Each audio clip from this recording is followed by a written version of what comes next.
Yes, people, welcome back to the channel. It's been a great week for Arsenal. Buzzing, it's so nice being an Arsenal fan right now, because I think it seems like we're on fire at the moment. Gradually picking up the pace with the late win against Newcastle on Sunday, and a comfortable victory against Olympiacos in the Champions League, which is actually, I think, which means we are the only English team to have won 2 out of 2 in the Champions League this season, getting the maximum 6 points, which is quite magnificent. And you know the best part of it, we had to rest all our big players. Saka had the rest, Eze had the rest. I think we rested 6 good players yesterday, 6 of our top players. And the funny thing is, despite the fact that we rested all these players, we still have enough quality in the team to get the job done. And it was actually good to see Martin Ødegaard back in the team yesterday. His performance yesterday was class. That is the Martin Ødegaard I want to see. That is the Martin Ødegaard I know. That is the kind of player I actually love, and I love the performance of the team yesterday. Even if at times it was a bit messy, some misplaced passes. Zubimendi, I think Zubimendi was very poor yesterday. I think that's one of the worst games I've seen from Zubimendi. And but overall, it was a good performance. Although Gabriel came off injured as a precaution, according to Mikel Arteta, it's not a serious injury. Because he said he would have been able to carry on if he wanted to, but he just didn't want to take any more risk, and that was a very good thing. I think it seems like we're actually beginning to manage the team very well. Arteta is beginning to understand how to manage the team when they have injuries, and the squad depth is also helping him as well. So it's a good one. And now we're going to the next one, which is West Ham. You know why this game is so tricky? Because after that massive win against Newcastle, this is where I always have problems with Arsenal. When they've got that kind of win, when they go to the next game, they become a bit complacent over the past few seasons, and these are the kind of games we end up drawing or losing, by the way. And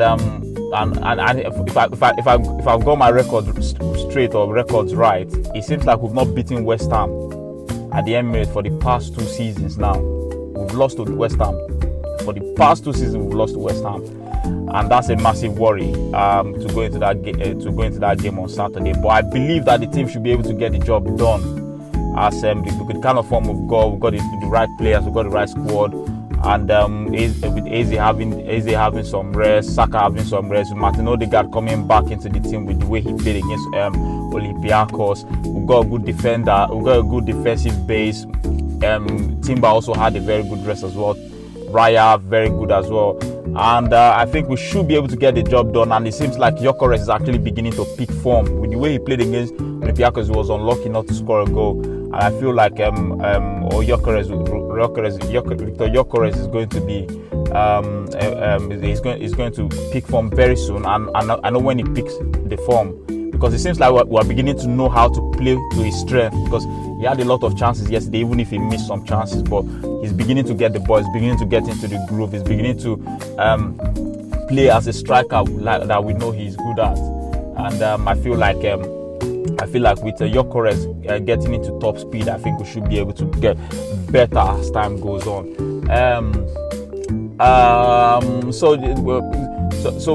With that game, I think it seems like that will be Bukayo Saka's 200th game for Arsenal. Wow, how time has flied! How time flies! Bukayo Saka 200 game for Arsenal. Wow, that's good. I just hope, and I like the fact that now Saka is beginning to have some rest times, unlike before where he would just play and get injured, and we have no replace. Like last season, we suffered for it actually last season, because he played so many games last season, and when he got injured, we felt it. You could feel his absence in the team, and you could see his presence when he came into the game yesterday. Arteta tried something different in that game against Olympiacos. But for this West Ham game, I just, all we need is 3 points, nothing like excuses. You know why? Because now Liverpool will play Chelsea on Sunday.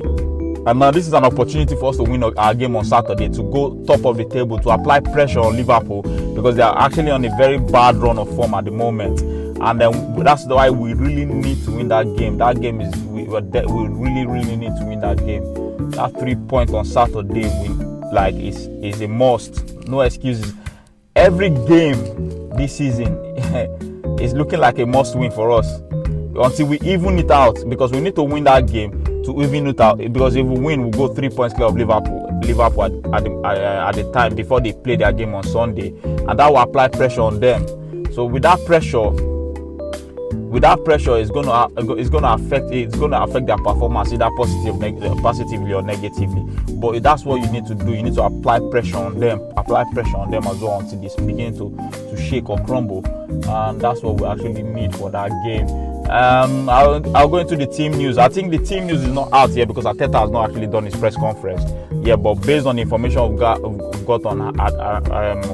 got in my hand at the moment, it seems like Kai Havertz, as usual, is still out injured. Gabriel Jesus is still out injured.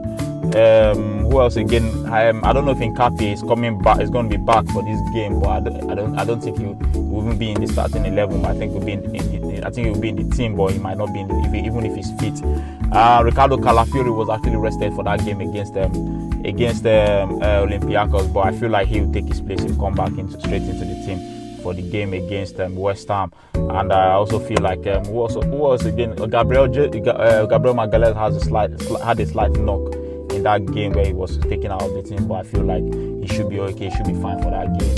And I think that's all for the team news for me, based on the information I have so far. Maybe when Arteta's press conference comes out for the game against West Ham, maybe we'll know more. Anything can happen in training and all that, so we don't know. But at the moment, based on what I know, I feel like we've got the squad is actually very good. I think Matchweek is also injured. They mentioned that. They forgot to mention as well. So I think like with the squad we've got, we have enough. I think we've got enough quality both on the pitch and on the bench to be able to win that game against West Ham. No excuses. Like this is now we're going into the right momentum.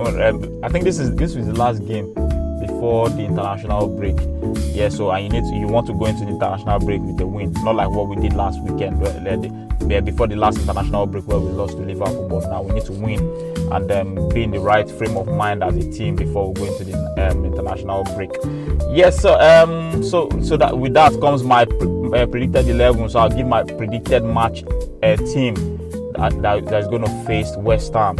In goal, I'll start with David Raya. I feel David Raya, I think he has to keep his spot. He's been very brilliant, and he made some very brilliant save against Olympiacos. Like the saves he made against Olympiacos, like is so underrated. I remember when we wanted to sign Raya at that time. So many people were complaining. They were like, when we signed Raya, so many complained because of Ramsdale and all that. I don't know why they complained, but Arteta saw something that he needed. Like he needed, because winning the league requires fine margins, and those fine margins, like these are the kind of margins like your goalkeeper. You have to have one of the best goalkeepers in the league. You have to have one of the best defenses in the league. You have to have one of the best midfield and best attack in the league to be able to get you over the line. And I feel like since David Raya has been in the team, he has been a massive improvement in that team.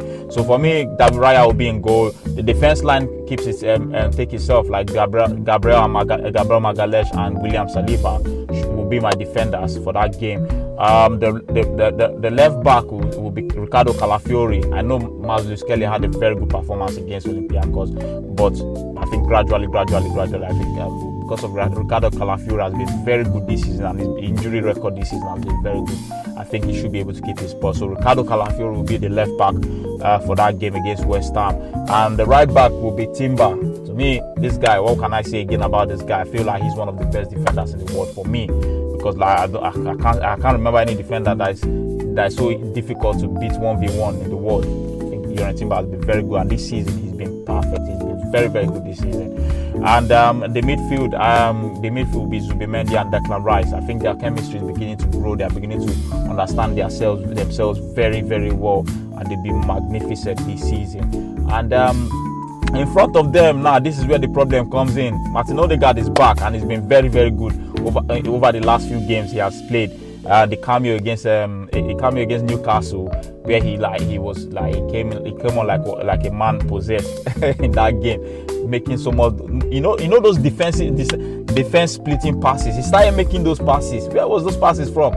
Martin Ødegaard came in like against Newcastle. His passes against Newcastle were spot on. Those defense splitting passes, he was good. His corners now has actually been very, very good. His corner kick has been as good as that of Declan Rice. And against Olympiacos, Martin Ødegaard was splendid against Olympiacos. The way he was passing the ball, the way he was actually moving with the ball, the way he was releasing those passes. There were some passes he made down the channel he was feeding Gyokeres like the way you expect him to feed Gyokeres. Although the game was a bit open because it's a Champions League, not like the Premier League where teams sit back against somebody in this one.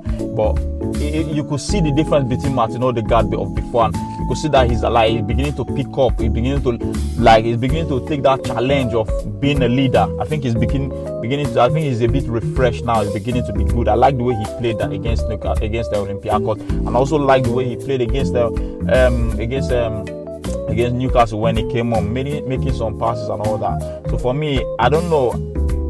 To me, I will go with Martin Ødegaard in the 10 for that game, and I'll play Eberechi Eze on the left hand side, Bukayo Saka on the right hand side, and Victor Gyokeres will be my striker for that game.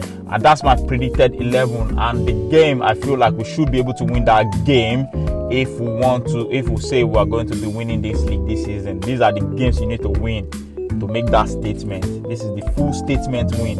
Win this game, apply pressure on Liverpool, and let's see what happens when they play Chelsea.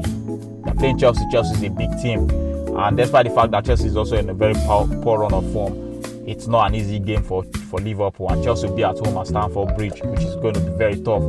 So that's my match preview and my predicted 11 for the game between Arsenal and West Ham. Let me know what you think about my match preview in the comment section below. If you agree, disagree, put your comment in the comment section below. And don't forget to smash the like button and subscribe. See you in the next video.